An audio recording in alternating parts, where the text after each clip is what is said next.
Hey everyone, today we'll go through the patch notes for November 27th. It is last week of November. That is pretty crazy. We don't have much days left until see the end of 2024.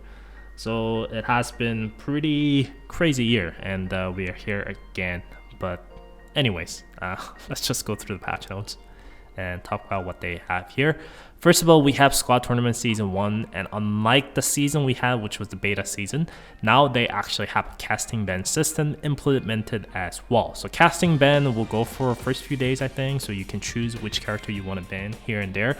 And after those casting ban characters are selected, they are globally banned, so you can't not use them to make your squad. So you make your squad with whatever character that's banned, and you can just do the exactly same as they did for the previous season. So everything else works pretty similar. It's just that they have actually a casting ban system implemented from now on. And the second thing we have is a returning seasonal story, which is a bandit ship. And this is actually not a bad stage to farm resources. I usually farm the stages to get enough currency to buy the special catalysts and infos and dip out. Special catalyst, in my opinion, is definitely worthwhile. And next we have new batch of alternate reactor, and first character we had is Awaken's Reun. And her reactor is going to be enhancing her passive skill. Before, her attack buff to self and her rifle was 5% and it goes up to 25%. Now that goes up to 50% and 10% per stacks. And also, whenever she uses her special skills, it will trigger same effect as enhanced attack. What her enhanced attack basically did was that she will be able to summon these rifles and give her the buff. Now it is easier to basically summon more rifles, and it's going to be easier to keep those buffs. So her overall DPS should go up pretty well. I'm just going to record some clips with without the reactors, and we'll see the difference after the reactors. But I think DPS increase is pretty decent, but mostly it's just going to be minor upgrade. I don't think it's going to be changing her to be crazy meta units. She already has her spots during the really intense healing weeks to appear as a healing reflux units. So I think you are going to be using her pretty similar fashion. It's just that now she has a bit more DPS to follow up besides just the healing reflux aspect. Next on the list we have a Judy, and her reactor is going to be giving her deployment resource +2, so deployment cost +2, when there is an enemy with 12 or more stacks of chill on the ground upon the casting ultimate skill. If you use the Judy before, especially during the week when she is upped, you can see her spamming her ults before she died. That's what she basically kind of does. She's like those grenade units that launches her ult, and if you time it correctly with the right amount of chills out in the field, now it's going to be giving you 2 deployment resources. So deployment cost +2 is pretty big. So I think it's still going to be very situational, but if you're a Regina comp user along with some Rubettes as well as a Fatima available during that week, if you use a Judy right, the 2 costs is going to be very nice return, even though I still think it's going to be very hard to use. But during the up week now, I think Judy is definitely going to be very popular. And next we have Adele, and her reactor seems really good as well. So it's going to be enhancing her passive skill quite a bit.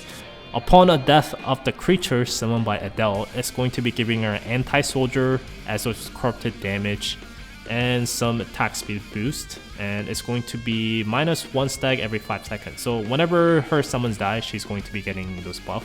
So when the 15 summons die, she is going to be getting the full stack. So I think it's going to be a little bit harder to have a full stacks, but decent amount of stacks is going to be easier to triggers, and it also summons 5 additional creatures in front of Adele when casting special skill and ultimate skill.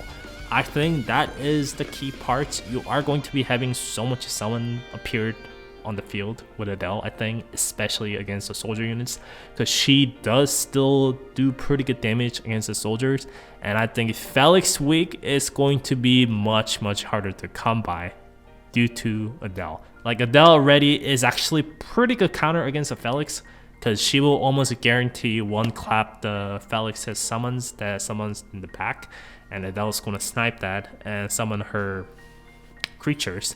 Now it's going to be even easier to do that, and she's going to be doing more damage and summoning more of those creatures to suppress Felix. So I think Felix is going to be just much harder to use, but even against the other soldier comp, it might be more useful. Like that 5 creature summon in front sounds really good. So with the cooldown sets, I think it's going to be much easier to keep some enemies in the, or some summons on the front line. So we'll definitely test it out as well. But I think Adele seems very, very promising out of all the units in my opinions.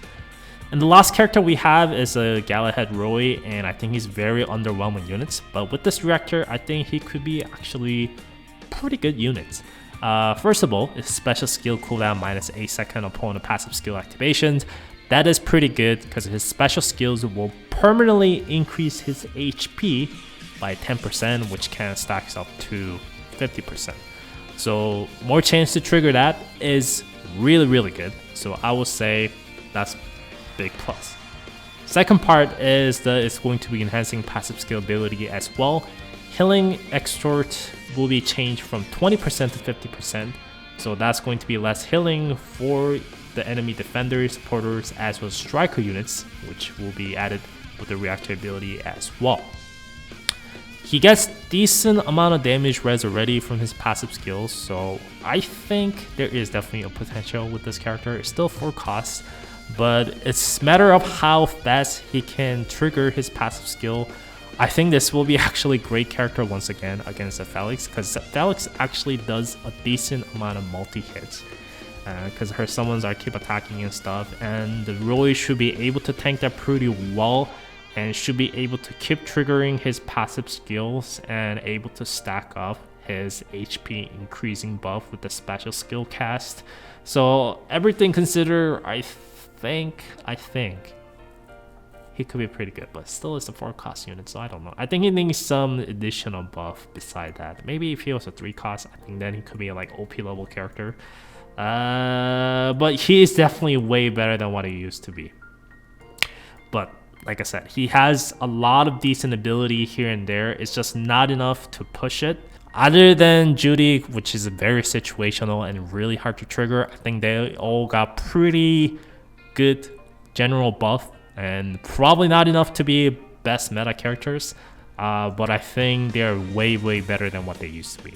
For the rerun side, we are getting those characters who is getting reactors, and we are also getting custom pickup as well, so you can choose whatever SSR units that you want to roll for, and you are able to roll for that character. So if you're missing some essential SSR units, this is probably going to be a good time. And along with that, they are going to be rerunning every operator as well. So someone asked the UP the other day actually in the comments. No, you actually get the UP rerun. I didn't predict it. I said a couple weeks actually, but it did happen. So there's that. And the arcade mode is coming out, and it's going to be standard feature now on whenever the tournament happens.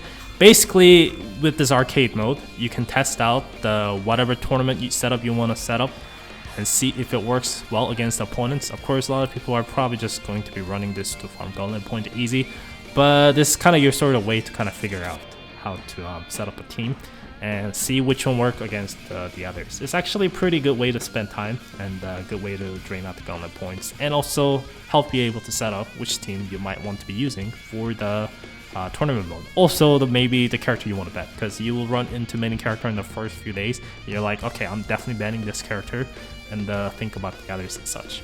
And the danger close we have the Knight of the Lake with the Struggle Origin. So Mordred is going to be pretty good, I think, because it's going to be having ground units attack and HP up 20% as well. Maybe Korean as well, maybe. I think Mordred should be enough.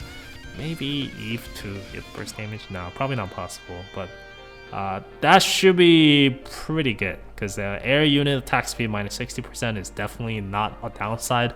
So for the first time in a while, we are actually getting massive buff and no real downside from the debuff. So I think that's pretty good. And we are also going to be getting some self-stream event resource drop, and this time it's going to be Devil and Bartender, and it's going to be giving additional pure possibilities that you can purchase from the shop as well. It says 2, so I guess it's getting 2 for that, and 1 for the Uncrying, which is the Horizons event story. So it's going to be giving 3 additional pure possibility because that's what it said too. So I think it should be easier to go after this Reactors. Actually, I have a lot of pure possibility for Korean server as well as the global server right now. So I shouldn't have problem trying out all of these because all the characters I have is 110. And if they are all good, I'll definitely try them out for both global server as well. Because some of the characters like Reun I haven't even touched at all for the global server because I've never really got a chance to use it that well in the Korean server because he was never that good. But with this Reactor, I think that could change. So we'll see. Korean server is pretty much the same as well. Only difference is that it's going to be having Championship Season 1 open up as well. Probably second week of December for Korean server for Next Awakening units. And global server probably a bit later after that. Or even might see a same release. But the point I'm trying to say is by next year, next anniversary, like February and stuff, everything released for Korean server is probably going to be same time as the global server. So from now on, there is no real me telling you, I had an experience with this, so go after that. It's a more prediction side. Every time whenever new things come out, I'm going to be giving some predictions from my knowledge. And actually testing is going to be on the same ground, so it should be actually pretty fun. And I think that should be more fun because knowing what's coming in the future is helpful. It's able to save you a lot of resources and time and money, but also less fun. So I think from now on, everything new should be new for both Korean server and global server. So that's why I say it's pretty fun. But anyways, that is it for this video. Hope you guys enjoyed this one. I will see you guys next time with more videos. But yeah, thanks for watching. Take care.